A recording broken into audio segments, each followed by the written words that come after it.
Dean Walker, host of the Poetry of Predicament podcast. And before I cut you loose to, excuse me, to take on this rather long interview with myself and Kristine Mattis, I wanted to let you know a few things that are additional elements to this podcast. Some of them are in the show notes, and some of them are links to other sources of related conversation of one kind or another. Like to mention that with regard to the Don't Look Up film itself, quite well-known psychologist and internet presence is Britt Wray, and she has almost always something remarkably wholesome and empowering to say about the mental health issues involved with any of the remarkably existential issues that we're facing these days. And this film, Don't Look Up, is no exception. She's actually been hosting a page where people who feel anxious, have eco-anxiety or depression and so on, are negatively impacted by just the experience of the film Don't Look Up and related issues. I'll be including a link to Britt Wray's support page that's connected through her alignment with Netflix to provide some support. So look for that link in the show notes. There's a whole list of issues that I've got that we don't even touch on. I was really disappointed in myself for forgetting. I got so wrapped up in the conversation that Kristine and I had, that nothing wrong with it, but I just forgot to cover some of the issues that have really been plaguing me since before seeing the film and certainly after. And that includes what's quite graciously implied by Britt Wray's creation of that page, but I think it also implies a massive hole in our treatment of mental health issues at the global existential scale at which they're occurring these days. And so I'm also going to be including a link to a recent study that addressed interviews with more than 10,000 young people in countries around the world, including the Philippines, of course, the USA, UK, and others. And it's not looking good. It's basically those same issues. What kind of eco-anxiety, what kind of depression, suicide issues, and also what really goes to the root of these young people's trust level with the adults in their lives and at the national level, and so on, in those countries in which they were interviewed. So that link to the reporting of that study, which I featured a couple of months ago now here on Poetry of Predicament, that will also be in the show notes. So I would recommend highly check that out.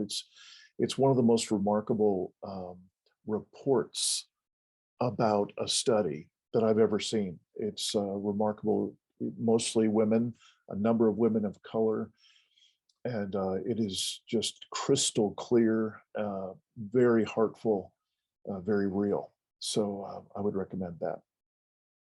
I'm also going to be including a link to a Twitter conversation that I also saw Kristine Mattis and I both participated in one way or another, that I think is another way of saying many of the things that we've covered in this particular interview.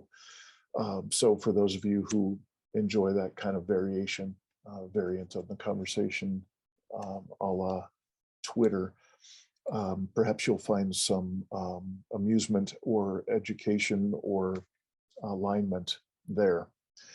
The last thing I'd like to mention is a number of times during this interview with Kristine, I was reminded of not only a fabulous song from back in the 80s, from Tears for Fears, from Kurt Smith in particular, but it's also this is a current version with a family member of Kurt's that I think you will enjoy. I hope you do. And so it's the same song, and it has a remarkable, almost haunting quality, given the young girl from his own family that joins him in singing this song. And again, it takes it from, what was quite strong and disturbing, even though they sang it in their Tears for Fears fashion. This time it's all acoustic, and it's all very, very real. And the what it is to have that kind of communication going on between two loving members of a family. It has rocked me a number of times, and so I'm bringing this song to you at the end of this interview.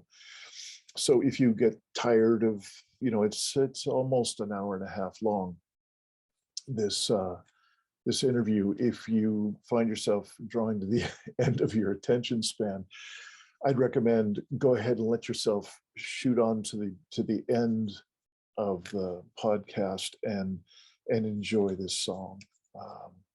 It is, after all, a mad, mad world that we are grappling with. So please enjoy this conversation with Kristine Mattis. I'm Dean Walker, and welcome to the Poetry of Predicament podcast, a podcast for people brave enough to face humanity's challenges and problems, and most importantly, our numerous predicaments. The Poetry of Predicament is a podcast meant to inspire us to bring forth grace, beauty, and connection with the web of life in the face of a predicament-laden world. This week on the Poetry of Predicament podcast, help me welcome Kristine Mattis back to the show. She's been on plenty on the Poetry of Predicament and is obviously one of my favorite science communicators on the planet. And in this round, we take a look at the new film, Don't Look Up, and a number of other topics that are closely related. So I hope you'll enjoy this wide-ranging conversation. I know I did, and just have a really strong appreciation for Kristine Mattis and what she brings to this kind of conversation. Enjoy. Well, welcome everybody back to another episode of the Poetry of Predicament podcast. And those of you who've been watching for a while will recognize the person. I don't know which side of the screen you're going to end up on, Kristine, but person next to me there. And you'll remember that Kristine is one of my absolute favorite science communicators on the planet, because I am sick to death of any science communicator that is either still saturated in the business as usual framing of how to speak about the science that's critical for us to know about now, or the ones that just can't seem to break the tradition of speaking personally about the issues that are now facing us. And one of the only ways we really get a clear idea about those issues is through science communicators.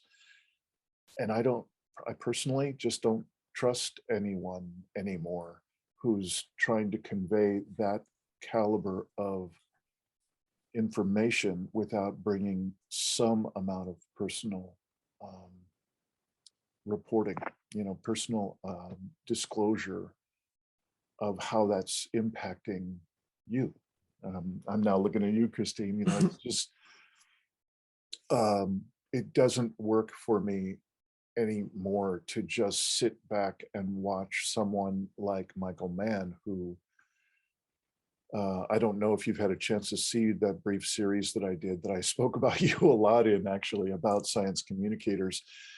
But on the other end of the spectrum was Michael Mann and Bill Nye, the science guy. They did an interview together, and it was just awful. It really had nothing to do with human connections, human responses to these existential concerns we've got going on.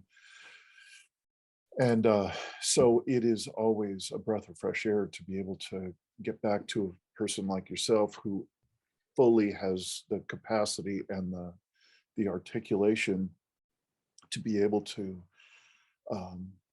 share in a way that just reflects some of what's on your heart in these times. We were just doing that before we turned the recorder on. And the reason why we're getting together today is you were doing some pretty fast and furious Twitter action a couple of days ago, and I really appreciated you were reporting about offering analysis of or critique of Don't Look Up, the movie that everybody except me had seen until this morning. So I finally watched it. And so I was just hoping you would come on and speak a little bit more, put in, more than you can say in a few tweets about what you're seeing, about what worked about the film, perhaps, and then perhaps you'd also elaborate on some of your critique. And I'm hoping we can also spend a little bit of time on a couple of other related parallel topics. But mostly, it's great to have you here. It's really great to see you. Really appreciate you spending some more time here, and I particularly appreciate you've got a lot on your plate at home and the personal things that you are taking care of in your life, and I just so appreciate you taking that time to be able to speak with us and with me here, and I just wish us all, and right now for you in particular, you and your spouse and mom, to have a much better year ahead. So with all that said, welcome. And where would you like to start? Oh, well, first, thank you so much. As always, you're so kind and generous. And it's great to talk to you too.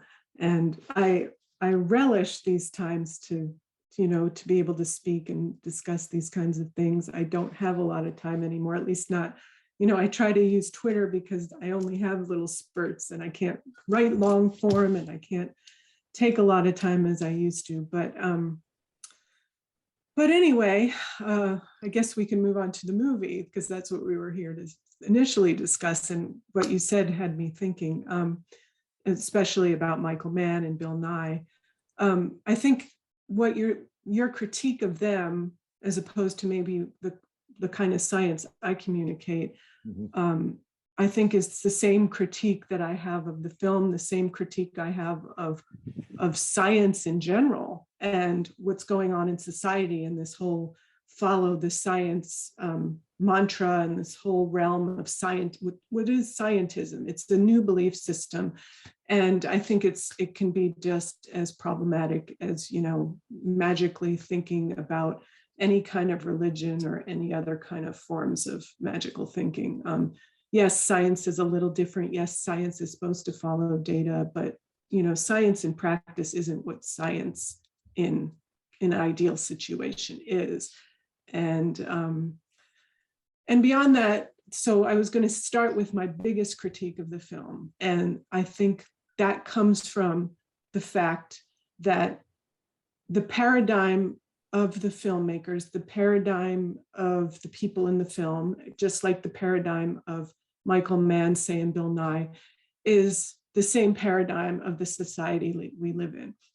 It doesn't fundamentally question how things are going, how we gain our knowledge, again, through science. Nowadays, it's like science is the only way to gain knowledge. And the fact is that science is deficient in finding information and knowledge on certain things, especially complex systems. I was talking to someone recently about this, and that if you know anything about toxicology, scientists who study like toxic substances, nowadays they might be able to study a couple substances at a time and how they affect you if you're exposed to it and how they affect your health. But looking at all the toxic substances, say, humans are exposed to at the same time, science cannot handle that. No matter what kind of computer computations we have, we cannot handle that, and we cannot do all the permutations to figure out what's happening to us from that. And this is just one example, but there's so many examples of why we can't just use scientific knowledge. We can't say it's the paradigm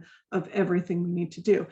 But when I'm talking about the paradigm and framework that like people like Michael Mann come from and people who are making the film come from, I'm also talking about, assuming that the way we make films is okay, or even that filmmaking is okay and sustainable, that education and higher education and the way we practice science is sustainable, the fact that medicine and the way we practice medicine is sustainable, because the fact is none of these things are sustainable and they all need to change. Not only are they unsustainable, they're beholden to capitalism, they're inequitable, they're just not things that can go on in the same way they go on if we want a sustainable, livable planet and if we want a socially just planet. So, the critique that this film is giving is from that worldview that, everything else is kind of okay. We just need to believe that's, and I'm going to use, instead of this comment in the film, I'm going to say climate change, because all the filmmakers have said this is an allegory for climate change. So it's really, we have to believe it's happening and we have to do something about climate change. Well, it's a lot more complex than that. And that kind of simplistic view is just, I think it's why nothing has been happening. I think it's why we can't get out of it, because we can't get out of these paradigms. We just assume that what we're doing every day is okay. And we just assume that that it can continue just with subtle little changes. Right. And even if we don't assume, people like Michael Mann, I keep thinking about climate scientists, looking at ice cores, or I don't even know. I mean, I did some studying of climate change in my master's degree, but I don't even know exactly where the data is coming from, Hawaii and the ice cores. We have all sorts of ways to get this data of CO2 emissions. But the fact is, do we really need to get this data anymore? I mean, if the way we're obtaining the data is making the whole endeavor worse, I don't think we really need that anymore. I don't think these numbers we're getting every day and all of these computations and all of the resources we use to gather all this information is helping us anymore. And I think that's something we have to think about too. And so when I look at this film, I think it's a very simplistic critique of what's going on. And I don't think it covers enough ground, especially for 2021. If it was made in like 2002, okay, people were still in denial, but. Yeah, I absolutely appreciate what you're saying and agree. And I guess I will always have this kind of, what are the human skills? What are the resilience skills? What are the self-regulation, co-regulation skills? Because that's the business I'm in. That's the whole framing that I've chosen. How can I be of service in these times and so on. And so that really comes down to me in how do we treat one another? How do we listen to one another? How do we present ourselves to ourselves? How do we tell the story about who we are on this planet to each other? And we primarily do that through film. Sure, there's some books, and sure, there's some there's of course the news from all the different sources, but the stories we tell ourselves about ourselves come through film much of the time. And in Don't Look Up, my attention went to yet another film that included, yes, it's partially a comedy. So there's these kind of extreme characters, these slightly hyperbolic characters. And Jennifer Lawrence's character in particular takes just so many hits of, oh yeah, she's just crazy. She's the crazy one.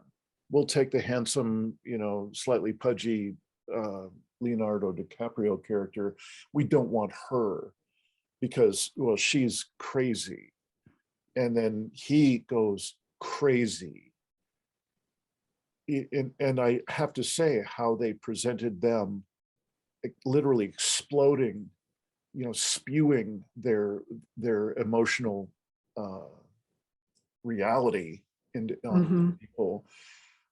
It shows, people really, if I had to judge, approximately what age were those adult characters actually acting out, somewhere in the 6 or 7 year old range, which is, I think, about right for the average American in particular, for our ability to self-regulate, to co-regulate, to be present in the face of larger and larger stressors, which is really the work that I do. That's literally the stuff we're teaching and sharing and growing and so on in what we call the community of practice.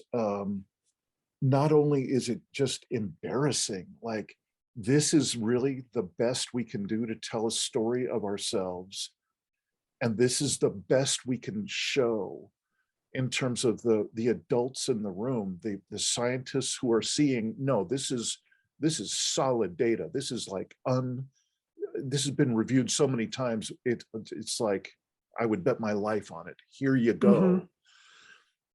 And when they present them as pre-adolescent level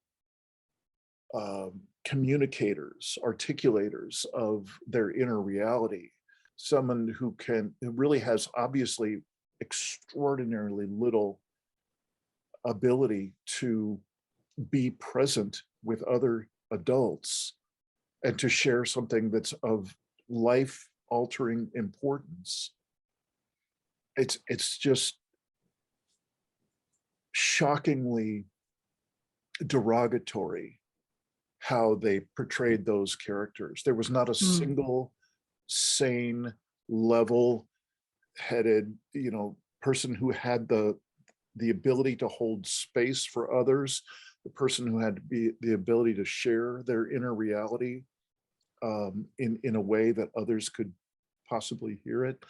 And then they took it out from there, where it became less and less articulated and more reactionary and more derogatory. So that's just one of the things I noticed. There's a few things I think about that. First of all, I didn't really think it in that way of how the scientists reacted. And I know there's climate scientists feeling the same way about trying to talk to people about climate. I know as an environmental scientist, not particularly climate, but that's in my background as well. And again, this is another issue, is that I have a problem talking about climate change as the cataclysmic event, because when we do that, we don't look at it as the symptom of all of our problems that we need to change. Pulls it out of context, which it pulls it out of context. Is everything, which is really what I was hearing you say in your first point. Right. So to make it an allegory for just climate change is one of the big problems for me to begin with. Yeah. We need to think about our entire ecosystem and our overuse of our ecosystem. As many people call it, ecological overshoot. That's our problem, not climate change. Climate change is one of the symptoms, as are all these others. In any case, when to think about those scientists kind of acting in very juvenile manner. There's a couple of things I can think about that. I don't know if the filmmakers intended that to be that way, or if that's how you took it, or if they, if they wanted it to be particularly that way, or they were trying to show the frustration of scientists, which I understand because climate change is real, what's going on is real, and people are denying it. However, I also see, and I think this is one of the reasons that I don't think scientists who are studying in a very reductionist way, in a very myopic way, and that's why we focus on climate change to the detriment of the larger picture, and who are the ones who are employed, unlike me, at a university, in the system, in the academic system. They are, they call it the ivory tower, and it is very much like that. They're in a system and they're not seeing what's going on. They have settled and comfortable lives, sometimes very luxurious lives if they're, particularly successful in their field. And so they may be missing a lot of what's going on around them, not only in other sciences and other, environmental effects of our ecological overshoot, but also in terms of social effects and society in general. So this reaction of just being angry that people aren't listening to you, and being angry that people don't want to do what you want them to do, it's quite narcissistic, honestly.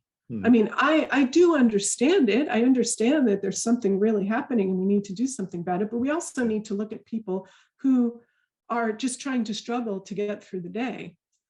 And I was thinking about this before I was talking to you, because not only do I have a science background, I have an interdisciplinary background. So I've studied science, but I studied a lot about media and communication in terms of science and environmental communication. And there's this theory called the knowledge gap. Why certain people, don't have the information, or can't get the information, or, don't know the things that other people know, basically. That's, to make it simplistic. But when I was in a seminar talking about this, I remember discussing that, there's Maslow's hierarchy of needs, right? And, you're going to have a knowledge gap when not everybody's basic needs are met. So people whose basic needs are not met cannot take in this information that those of us who are lucky enough to be fairly comfortable can take in. They don't have time for information. Even if a comet was coming, they can't worry about the comet. They have to worry about going to work, getting enough money to pay their rent, to pay their water bill, to pay their heat, and to take care of their kids and to get food on the table. So even if it were a comet, something so sort of simple and specific, they don't have time to look up, honestly, So I think that's what's missing, not only from the film, and as a matter of fact, I think the film, much like a lot of, I guess I'll say Democrats, because to me it was a film made by Democrats for Democrats. I think they forget about but the majority of Americans who are really suffering to get through the day, or are struggling to get through the day. So I think it's from that sort of paradigm too, that, to disparage people and to condescend, as some other critics were saying, I do think it's a little condescending to just say, don't you see it? Well, you know what? Some people don't even have time to see it. And maybe if we made a better world where people weren't struggling just to get by, we could all have the luxury of seeing these things. We could all have the luxury of learning about them. Maybe we'd all have the luxury of having the time and the sense to talk about them. So yeah, I think the reaction from the scientists, understandably, is one of frustration, but I think they also have to think beyond themselves. And I think that's one of the problems of our society, and sometimes it's one of the problems of science, thinking beyond this myopia, not beyond your field, beyond yourself, beyond your condition. And so, and the fact is, and one of the things that bothered me about the film too, is that it seemed to me to focus more on people being in denial of the problem And if it's an allegory for climate change, I don't think the majority of people are in denial about climate change anymore.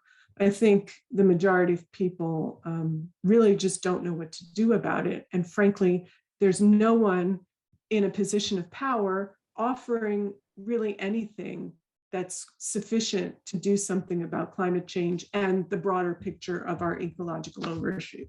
Right. I would agree that this is not, for a while, quite a while now, this is not a Democrat versus Republican issue. It's been very, very disturbing for me in this past couple of years, watching the COVID response and watching the politics across the USA and elsewhere. Really the kind of the last straw in a series of straws, so to speak, in the past couple of years has been the COP meeting, COP26 in Glasgow. It was such an obvious last, this is the last time I think we're going to get even this much response from the powers that be, those in power and wealth. It was so dismal, so completely lackluster. There was no feigning some sort of important goals or important stretch targets and so on.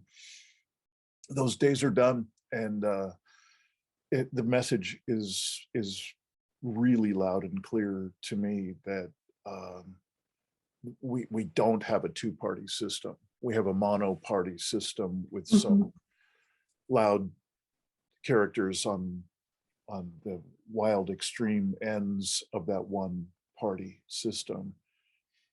I really appreciate what you're saying, keeping it in as broad a context as possible. I also, with regard to the film,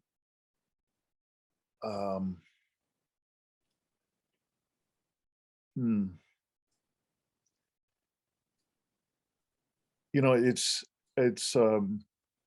been pretty difficult for me to find anything to be encouraging for years now. But again, especially in these past couple of years, it's been extraordinary to watch what appears to be the collective ability to engage in common discourse, common public discourse. Like it really just feels like a madhouse. Yeah. When I look at the COVID responses and the political melee that is surrounding, rippling out around, and was causal, and is also much of the effects of, like, the January 6th insurrection and so on. I guess it started back with the startup of Fox News, and then all the kind of similar, oddly reactionary roots in all of mainstream media to disempower the public discourse, to make sure that we are polarized, and then to keep driving it further and further to extremes. You know, and now we're to literally a violent, and I don't know if it'll end up being, you know, civil war or anything that obvious, but we have a rift that, to me, makes it extraordinarily unlikely that we're going to have any kind of environmental awareness shift in this country, certainly within my lifetime.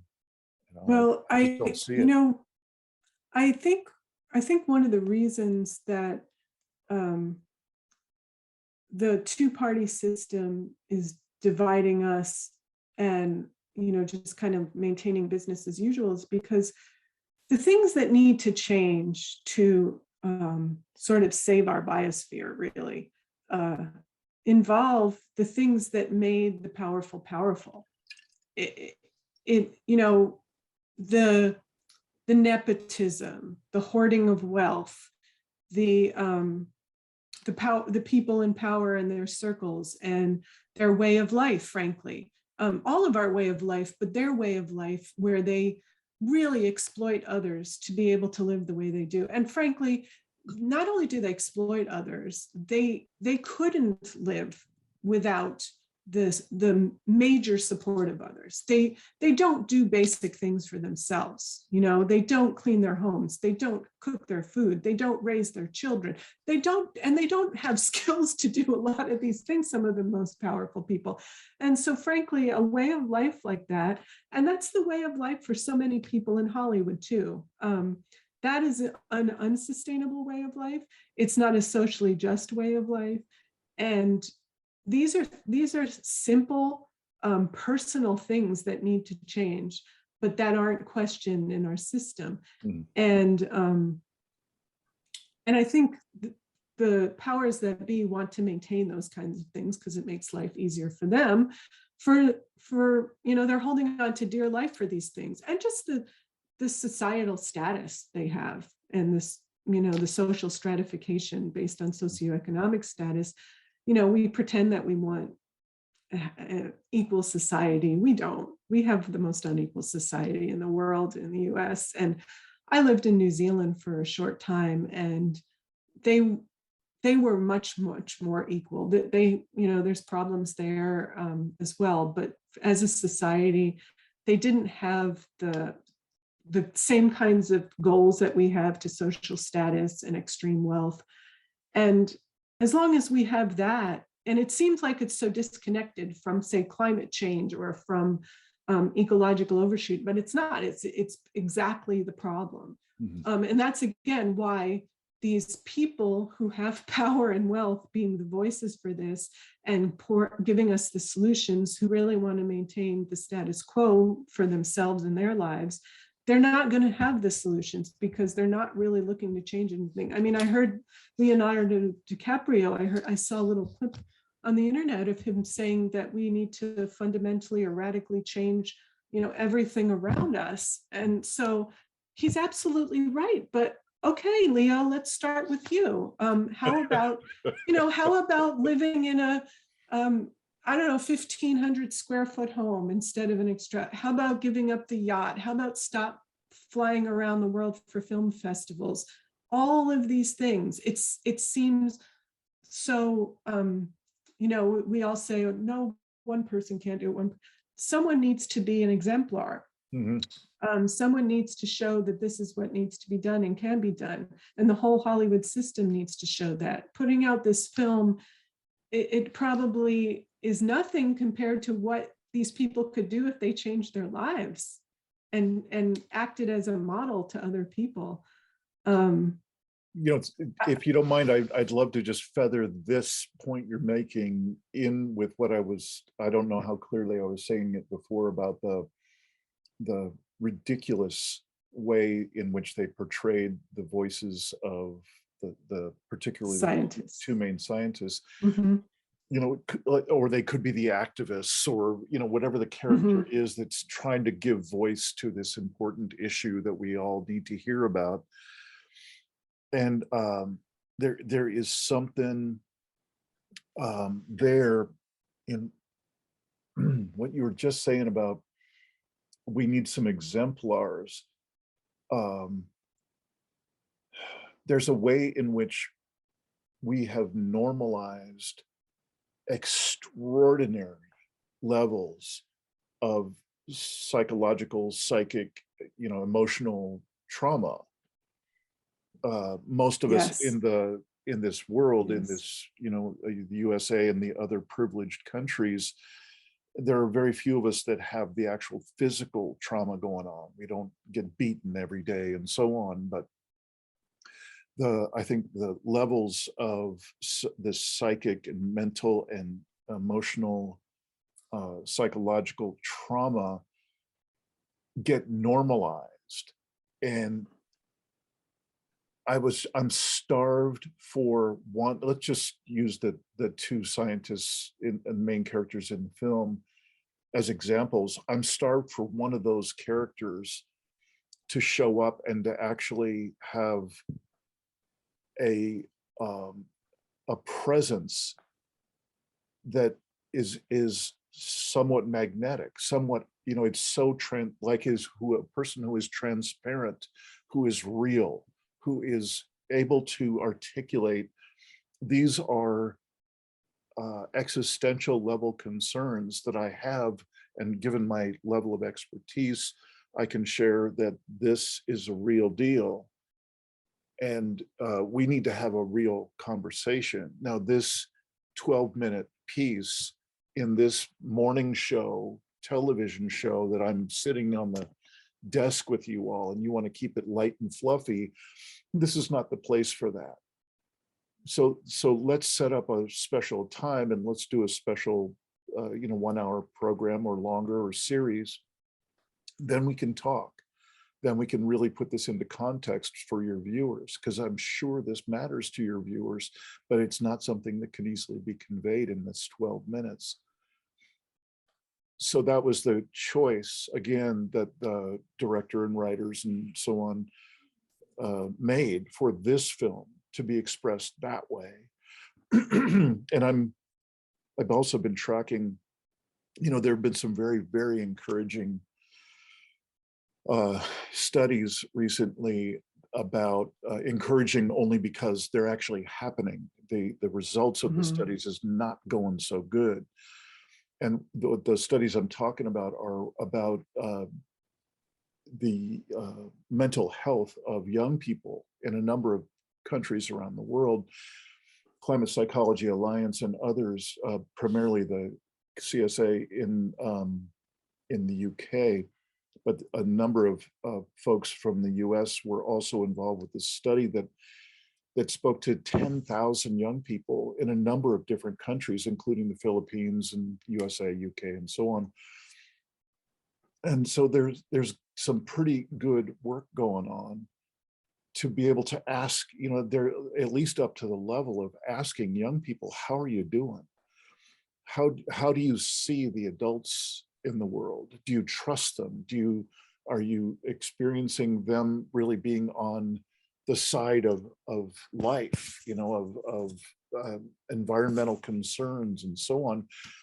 And the numbers were not good in terms of the trustability of the adults in the room, so to speak, the planetary room.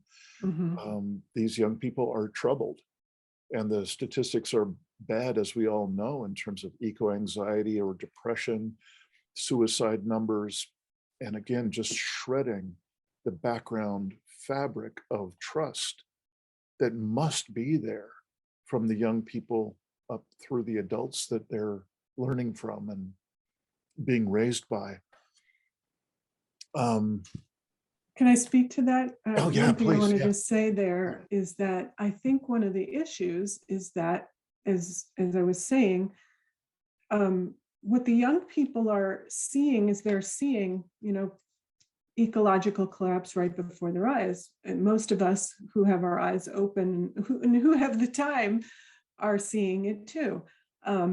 Before, say when I was in college, like 30 years ago, 25, 30 years ago, it was more subtle. So not everybody was looking out for it. So these young people and people who are coming of age and going off to high school and college, they're thinking about, what is my life about and what should I do? And they're right. We are sending them to school, telling them to be successful, sending them to do these same old things. And all of these things, not only are they kind of useless when it comes down to it, there's so much of what we study in school and so much of what, mostly in terms of career focus, not knowledge is not, useless, but the focus on certain careers and getting a career, which is really all university is anymore.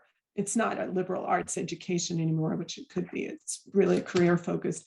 I mean, understandably, people are saying, what the hell am I doing this for? The world's falling apart, and they're right. And if we want to change anything, we've got to stop. We've got to stop educating our students to go into careers, frankly. We need to start addressing all these problems and prioritizing these problems in our education and changing our vocations. And that means all vocations need to change to address this problem we're having with our biosphere. Every vocation cannot go on as it is. And that's why I think kids may be disillusioned with adults who are kind of saying, yeah, I know climate change, but, go get a good, go study business at school because you want to make sure you'll do it. What's the point of that, And the other thing I was going to say is that the adults, that's the problem I had with this film too, is that the adults in the room are still saying, yeah, keep doing the same things. And they are doing the same things. And that's not all adults. But, I think some of the voices we really need to listen to, because we know the science, and that's great that we have the science, but we know it. And we didn't necessarily need science to tell us our world is collapsing. We don't need to count the plastic in the ocean. We can see it. When was it? 2002, I was teaching and I did an ocean cleanup at the beach, and I could see the microplastic. I was shocked because I'd never been to the beach and looked down before to pick up litter like that and see colored plastic beads as part of the sand. This was 20 years ago. Yes. So we don't need science to pick out the plastic and tell us. We can see it. We know there's a problem. And so we need some of this reality that we don't have to keep collecting all this data and micromanaging everything, and start acting on it and start doing something about it. I know I'm kind of going all over the place, but that's my frustration. Yeah. But back to how people are feeling, I think that's why the youngsters are feeling a little like this, because no one is really doing anything, and the things they're offering are insufficient. And unfortunately, I feel like once people start to get more in the fold of getting older and pursuing or being involved in their own careers, they start becoming that too, where they're not looking for real solutions. They're looking for simplistic solutions like renewable energy. And it's understandable for people to be really depressed about that, because no one's offering what we need. Yeah. So we're going to have to do it for ourselves. And that's what I wanted to say. I really do think we need to start looking towards non-traditional voices. And that's people, it's like people who've kind of distanced themselves from societal norms, who've not pursued a career, who are not a PhD in this or that and have 30 years of experience doing this or that, because those are the people who realized this problem ahead of time and have been fighting for it and didn't pursue these career paths, particularly because they were trying to do the right things, and they pulled themselves out of the societal norms. And I think we have to start listening to a lot of super bright people, super articulate people who are kind of on the fringes of society because they were the prescient people who saw all of this and pulled themselves out ahead of time and have been trying to fight and speak up forever. And their voices haven't been heard, but maybe it's time to start listening to them. Yeah, I'm wondering if there isn't something along the lines of that Extinction Rebellion has more than anybody else really brought this methodology forward, is citizens, oh my gosh, I'm forgetting the second word, the idea of bringing together like as if they were being brought together as a jury for a trial, but they're brought together in a political purpose to be a determining body for their city, for their state, for the, whatever the level is. That citizens assembly is what I was trying to think of. And so these people randomly chosen from the community would be duly informed in a way that is completely, straight up and clear and unbiased, and they then become the determining body of this is the policy that we'll bring to a vote in our community, because we've taken the time to consider all the options for this new highway, or what are the policies that we're going to have with regard to land use or water use and so on, these locally vitally important issues. And instead of letting them be just battered about by the people who now do all those decisions, all that decision making through the American Legislative Exchange Council and others. It truly is hopeless if it keeps staying at that level of, it's no longer disguised, it's no longer done in smoky back rooms, it's right up front, all the way out to how we, voting rights right now is just mind-blowing, how out and obvious and clearly racially driven it is. Really has me scared. To that point, I want to point out though too that as bad as ALEC is and all the legislation that they create, it's not only happening on the Republican side. I found out more from, in a really odd way, by critiquing the Green New Deal back when it came out, but the progressive and Democrat side has their own groups making, and of course they would if they want to counter Alex, sure. But most of these people who creating these things, as I said, they're doing it, I guess, to try to be politically expedient in one way, but also to try to maintain and sustain things as they are. Yep. And so, we're not getting any of the, even though people might say the words major changes and radical changes we need, we're not getting that from anything coming out from either side, right? Because it involves them losing their own power and their own, status in society. And that's, there's so much ego involved. And that's what I keep thinking when I think of this film too. I think about a lot of the egos of, the characters themselves and the people that made the film, and, how we need to get over ourselves and over our own position in the world and our own status and our own wealth and, or lack of, whatever. Well, people who don't have wealth don't need to get over anything, they need more. And that's one of the biggest problems too. How can we have a society, and what you were saying about like, people being involved in legislation, there's a lot of people who've talked about we shouldn't be voting for anybody anymore. We should just be putting regular folks, everybody should serve in say the House of Representatives or on the local, everybody should be given a time to serve no matter who you are. And then we'd really have a democracy if everybody was forced to serve.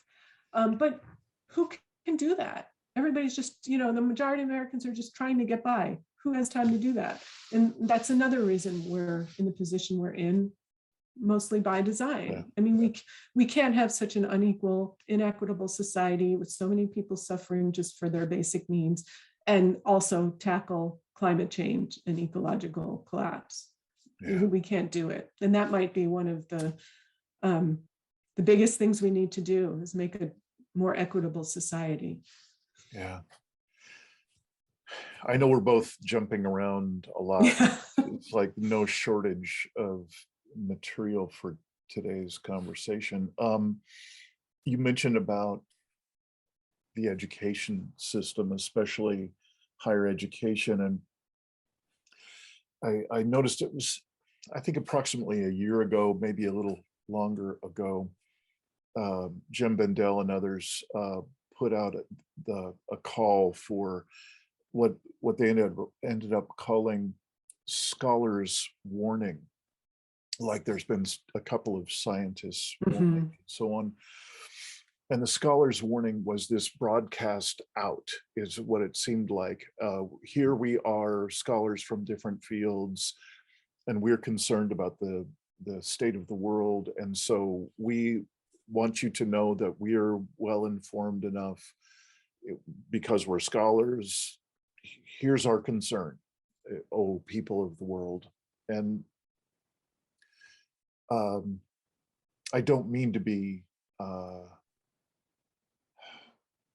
overly judgmental here, but in light of what we've just talked about, and primarily you've brought to light about, we just need to orient young people who are looking at what will I do with my life? What's the career track I want to be on? It needs to get some sobriety. It needs to get a reframing so that people get the idea of just how volatile and really bankrupt the entire economic system is, the financialization of virtually every aspect of our world, and to assume that that's a great track for somebody to go into, to be sure to earn enough money, to be very comfortable and so on. That kind of trajectory, historically, that's been the successful route. It makes me wonder, to be really fair here, I have heard of some really current and apparently useful, apparently thoughtfully looking into how to create a very different future for us all. There are programs that young people who are concerned that way or are kind of built that way can pursue it. But what I'm not hearing in the scholars warning is, oh, and by the way, while we're broadcasting out to you, the general public, our concerns, we're also formulating statements of concern and wanting to leverage the very institutions we're coming from to Mhm. shift them Yeah. to be not only what the programs that they offer new incoming students, but also how they invest, how these educational, which are billion-dollar organizations, all of them, to reflect a new understanding of how this money-making organization called, Yale or Oxford or whatever we're talking about, how it conducts itself and what impact that has. Well, I think, this is what I was trying to get at with this film, being from a paradigm of business as usual, a very typical paradigm of our society. Um, Everybody wants to say they care about the climate, or lots of people do now. Everybody wants to say they want to do something. And I know so many of us can only do so much and we don't know what to do. But the fact is, we have to start with ourselves and where we are and what we're doing. And for some reason, and that's what bothers me about Hollywood making films like this, everybody thinks that their field or their discipline or their industry is the exception. So like Hollywood makes a film like this, but they don't think they need to change anything or very little, oh, we'll change something about, maybe we'll throw out less trash, or we'll do so much more recycling on set. No, you need to change the way filmmaking is done from start to finish. You have to eliminate all this waste and excess and all of this nonsense of resource use in your filmmaking. If you want to, every field thinks, but we're so important and we need to make this film. So everything we've done and flying around the world to promote it, it's okay because this is an important film. And then the scientists will say, well, we need all this data on climate change and we're flying around the world and we're using all of this unbelievable machinery and all these materials to get our data. Everybody's an exception. And the fact is no one can be an exception anymore. Yeah. And when we were talking about, yeah, there's some great programs. And I think I saw a whole college that is sort of like a sustainability minded college and everything. I can't remember the name of it. I just learned about it recently. But that can't be just a little niche, either at a university or one college doing that. It has to be the foundation of all education. And, you know, I've worked doing teaching at the elementary level, at the middle school and secondary level, at the university level. And there's really no sustainability in any part of education, not the curriculum, but not even the day-to-day things, the cafeteria and the food systems at university or at all schools from top to bottom, K through university level. It's just, this needs to be the foundation of everything we do. It needs to be the way we all think. And students and young kids are aware of this stuff, but then we give them all these plastic things and we give them computers and we give them just constant material resources that are in excess of what they really need to learn. I mean, when I was teaching at an underprivileged school with a real lack of resources, what I realized was that, you know, all these great things that the richer schools have and all of the technology that was coming up the pipeline that the, you know, richer kids had at their schools, none of that was really important for these kids to be better educated. And of course, the kids certainly had the inner abilities to be educated. What they needed was a better life so that they weren't in poverty, of course, number one. And as far as what we needed at school was books. Books is what we need. And we need, at every level, the more people read and the more access to books they have and the better they're able to read, the more they're going to learn. And we don't need all this other stuff. I mean, yes, there are some people who have learning disabilities and need, you know, other kinds of materials to help them along and have trouble reading. But fundamentally, we just need books and we need to focus on reading and writing. We need to get people back into that kind of learning. So I guess that's what the main thing is. We need a fundamental foundation in education of liberal arts, of sustainability, and and I think life skills, not only, you know, material skills and physical life skills, but life skills intellectually, so critical thinking and that kind of thing. Right. All the rest of this stuff is superfluous, especially in the world we're living now. And this myopic focus on disciplines and careers it never was good, but it's certainly not something we can continue doing at this juncture that we're in, where we are now with what's going on the planet. Yeah. Wow. Yes, it was a really great summary. And you know, to get back to what we were talking about before we turned on the recorder for today's conversation, we were both sharing a little bit about what we got going on in our lives, what we have to put our attention on, whether we're really wanting to or not. You know, life has its way with us.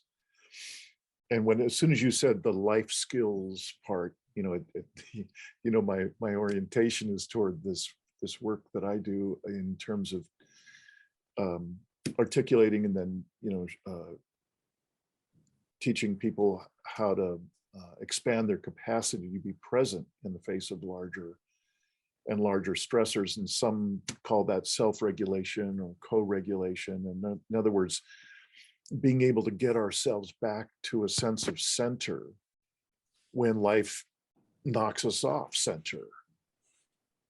And we've covered a lot of ground, and truthfully, it's no surprise. You and I have talked a bunch, and we're on a very similar wavelength.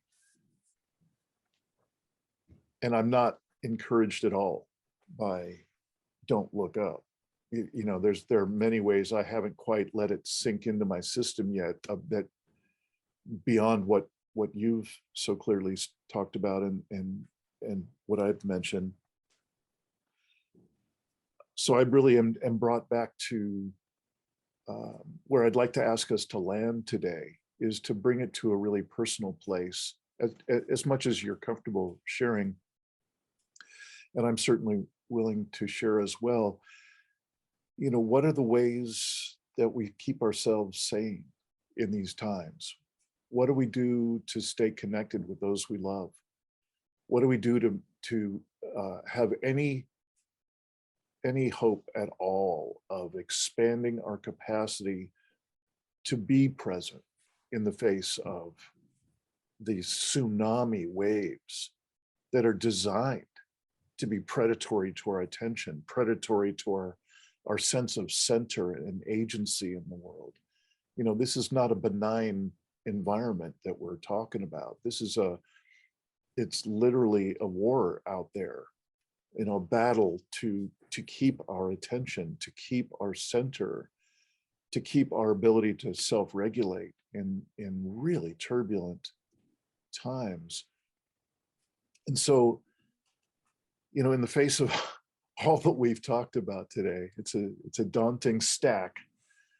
And I bet we could keep going for quite some time. I'm curious if there's anything you'd like to share, either about, some of the things that really show up as challenging for you. And if you'd like, I'm happy to start, because I can readily answer the two things I'm asking of you. One is, again, what are some of the larger concerns that are showing up more than usual these days? And then what are some of the things that help you keep a sense of center, a sense of connection with those you love, and the parts of life that are inspiring? Would you like to, or would you like me to start? You can start. Okay. I'll think about it. Yeah. Well, I'm concerned about everything that we've mentioned in this call, and I'm particularly concerned because the folks who are engaged with the community of practice that we have in the Deep Academy is what I call the programs that we offer. They know that I have an odd way of kind of scanning the world. Like, so when you ask Dean, how you doing?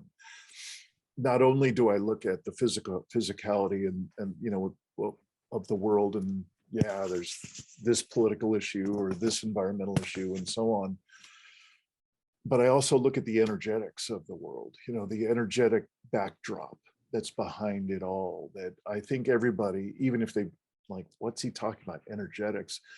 I think all of us have a number of different energetic impressions that we're just aware of, but we might not know to call it that, and we might not really have a facility with it.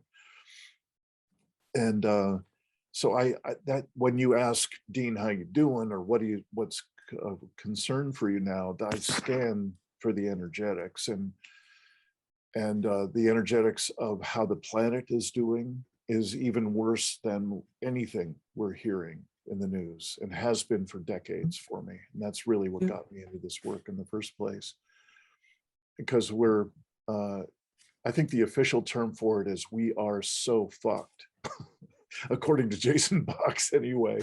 And I am in complete agreement. But I also am very concerned these days about the implied violence, the energetic backdrop of violence. That's, we're long past January 6th now, but almost every direction I look, there's an energetic presence of violence that's just implied. It's kind of in the shadows, and it kind of peeks its head out once in a while, to be more visible or more palpable for more people. But I'm very concerned about that. This is not kidding around, and this is about issues that really, on the best possible arrangement, we would be coming together, and we'd be figuring out, we'd be doing sense making projects together to be able to come to some kind of shared language that we could actually be solving some of the problems that can be solved, addressing some of the challenges that can be addressed, because none of us can do a damn thing about the predicaments, the ever-growing stack of predicaments that we're in. And to have instead this backdrop of violence and of increased polarity that is very much caused by the world we've been describing today. Those are the things that really have my attention these days. And so that's question one. What are my concerns in the moment? And the other one, what are some of the ways that I self-regulate? What are some of the ways that I co-regulate with those that I love, or people in my community that I want to be as connected with as possible? I'm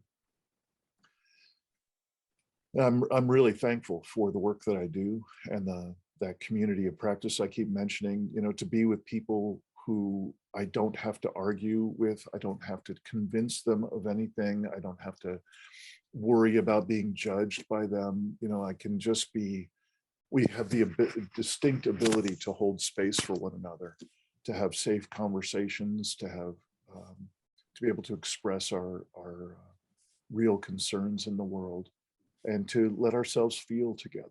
There are some times when I just have grief going on. There's some times when I have rage. I just need some help and just have a safe place to rage for a few minutes, and then just be able to be not be judged in that. It's really important. And then, I've got some practices that I've put together. I've never been a very good meditator, but I've come up with my own kind of derivation of a contemplative practice that is also really good about clearing out some of that residual trauma that I was talking about before. I don't think I'd be alive right now if I didn't have that ability to clear out some of that stuff that just keeps, I'm almost gagging on it sometimes. So that's my version of responding to my own questions. And I'm certainly, I don't mean to pressure you. It can be an uncomfortable set of questions to respond to. And there's certainly no pressure for you to, if it is in any way, just not not the right moment, or not comfortable for you to do that. But I'm just curious, mostly how you stay sane, how you staying connected in your world. Well, I'm not sure I'm either sane or connected.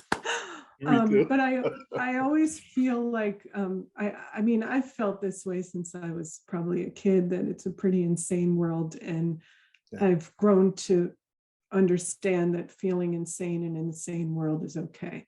Mm-hmm. Or feeling, yeah, because if you're feeling sane and you're feeling like everything's good, then you probably have some problems, and you're probably taking some drugs to keep you on the level. Yes. Whether they be prescription or recreational. Not that either are wrong, but so I was thinking about, in terms of concerns, obviously, we're in a time of so much uncertainty, health-wise, ecologically, socially, and everything. And I think one of the big concerns I have, and this goes back to what we were originally trying to talk about, but kind of went off on tangents about this film, Don't Look Up. What I feel like is everybody is kind of seeing problems that we're facing as external to them, and seeing solutions as external to them, and looking for a magic technological fix. And our magic technological fixes often aren't that at all. They often come with repercussions, deleterious repercussions, and unintended consequences. And I feel like I'm really concerned that we haven't learned that to deal with our problems, and to look at our problems as something that are part of us, not as external, which I feel this film looks as, the comet obviously is external. I think they're kind of looking at climate change as external too.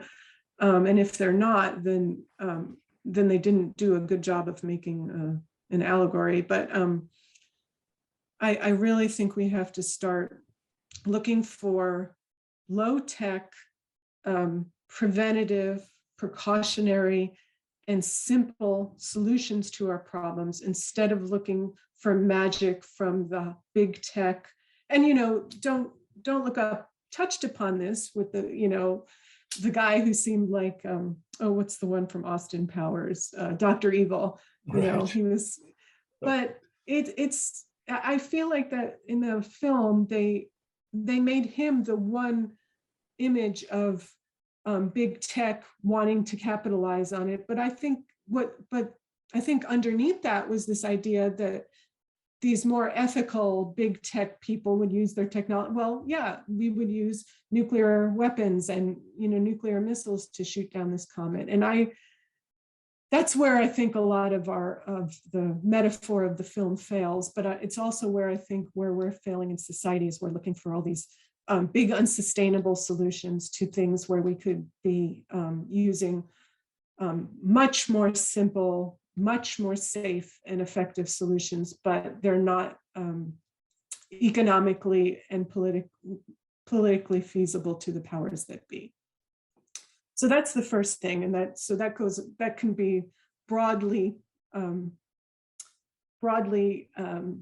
conveyed to all of our problems. It's kind of a broad stroke. But then the other thing you asked about, how do you self-regulate and how do you kind of get yourself centered? Yeah.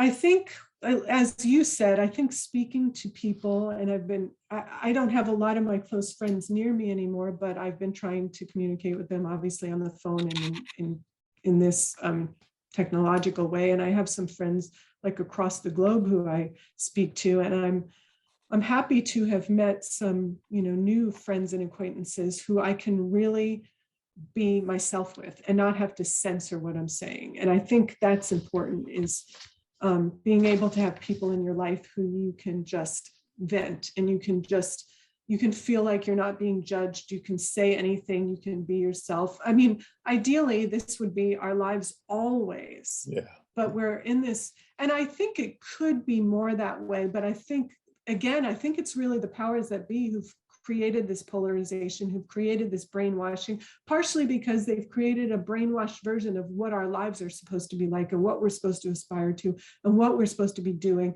and how we're supposed to be living, and what we're supposed to have, and what possessions we need to have.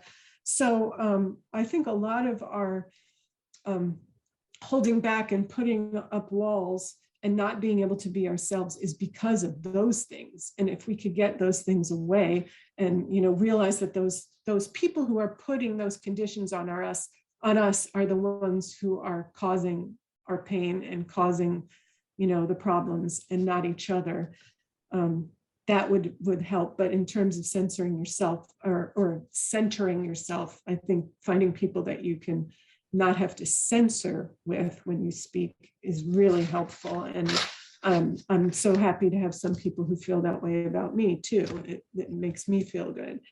But beyond that, when you do have differences of opinion, and we all have a lot of strong opinions now, partially because of the internet and social media and the divisiveness that's being sort of foisted upon us purposefully. I think one thing to do is try to take a breath and step back and maybe engage with people on a human level. One of the things that made me feel proudest in the last few weeks was when I was having a little discussion with someone on Twitter, and I can't even remember the topic at this point, but we had a difference of opinion on something. And, you know, a lot of times when that happens, people come back with ad hominem attacks and don't want to discuss anything. Right. I've said that I'm not above saying disparaging things about people in power and people with wealth. I think when they have that much wealth and power and voice in society, I'm free to call them names if I want to. But when I'm talking to other people who are mostly voiceless and mostly powerless, I don't think it helps at all just to keep attacking each other. Yeah. And so one of the things I was most proud of is when I was having this discussion on Twitter and we had a difference of opinion, I tried my best to engage on the subject we were talking about and keep it civil. Mm-hmm. And I don't always think civility is the best thing, especially if you're censoring and you're not saying anything and you're just kind of, you know, stepping back from something and not engaging on the issue. But I think there's ways to talk about issues civilly and just present facts or present information, you know, as facts or think are facts, because facts are not always facts. Yeah. And someone actually mentioned to me that they were happy to read this kind of civil discussion where we came to an end and said agree to disagree, but whatever. And I try my best to do that. I'm not always successful, but especially when I'm engaging with someone I don't know, I don't think anything, I don't see any reason to start throwing disparaging comments at people that I have no idea who they are. I have no idea what their background is. I don't know what they're going through. And I wish I could do better with that all the time in my personal life. But I think the more we try to do that, that's another way to get ourselves centered and make the world around us better for ourselves and for the other people around us. Because, you know, as you were saying about trauma, we live in a world full of trauma. And you said that, you know, not many of us are being physically abused, but there are plenty of Americans and plenty of people around the world who undergo, I mean, we just had the Ghislaine Maxwell trial and, you know, Epstein, his horrific decades of abuse of women. So people are being abused in very physical ways all the time, but I think we have a world of trauma that people are carrying around with them. Maybe the majority of us are, and we've had trauma in our personal lives, and I think it all stems from the trauma in our society. And you can even think of this as the ecological trauma that we've all been a part of, and the social trauma that we've been a part of because we have such an unequal, unjust, and inequitable global society. And so I guess the best thing we can do is try to remember that we're all traumatized and we all are carrying a lot around with us, and try to treat each other that way. And it's not always easy, but as for those of us who have the time and ability to step back because we're not facing existential crises and existential needs, I think that's something that we can do to better center ourselves and make us better people for ourselves and everyone around us. Yeah. Really beautifully said. And I so appreciate you responding to those kind of awkward questions. And, you know, this is the time to find our people. And this is the time to build out our skill sets of this kind of self-regulation and co-regulation, and also just plain civility. So I really appreciate your points. And Kristine, I think we've done it again. We've done something. We've had another, you know, we've far-ranging conversation and about so many pieces that are really important in our world. I really appreciate very much your, again, taking this time away from your full plate of a world and be able to share a bit about what you see from your perspective. And I just look forward to keep staying in touch this way, keep keep connecting, and especially if we can keep growing these skill sets and then sharing, what I found, want to share with you, and vice versa. I don't know that there's anything more important except perhaps the sharing of some of the, I don't know, for some of the folks I get to connect with, for some it's music, for some it's poetry, for some it's, hey, have you read this book, or have you seen this film? And just to be able to share that which moves us, that which helps us appreciate just a little bit more the miraculous side of this life. So thank you so much. And Thank you. I hope you'll stick around after I turn off the official recorder here. It's always such a pleasure to have you here. And it's always a pleasure to be here. And again, I just appreciate that that you let me have a voice in this forum, and that some people might be interested in the voice I have. So yeah. Oh. Coming back. Ready? Yep. Oh.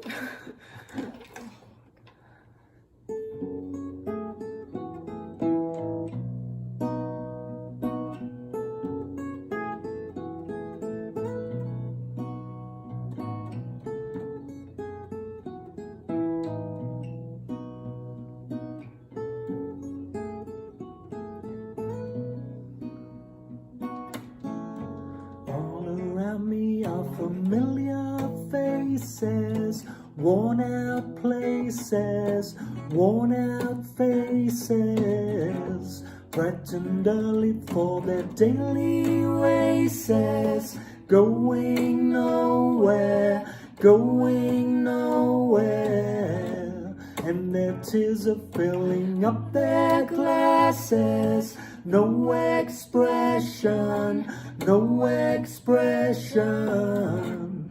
Have my head, I want to drown my sorrow. No tomorrow, no tomorrow.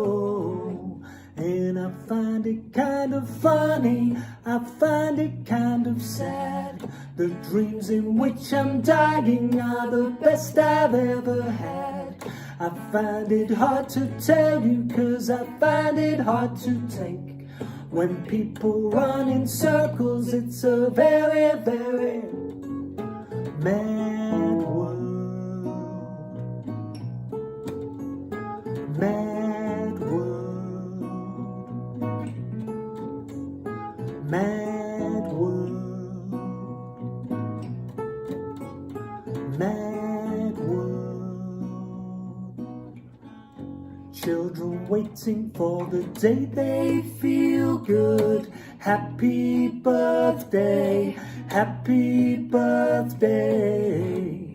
Made to feel the way that every child should. Sit and listen, sit and listen. Went to school and I was very nervous. No one knew me, no one knew me. Hello teacher, tell me what's my lesson. Look right through me, look right through me. And I find it kind of funny, I find it kind of sad. The dreams in which I'm dying are the best I've ever had. I find it hard to tell you, 'cause I find it hard to take.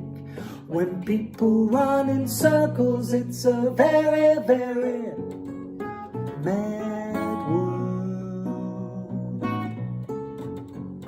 Mad world. Mad world. Mad world.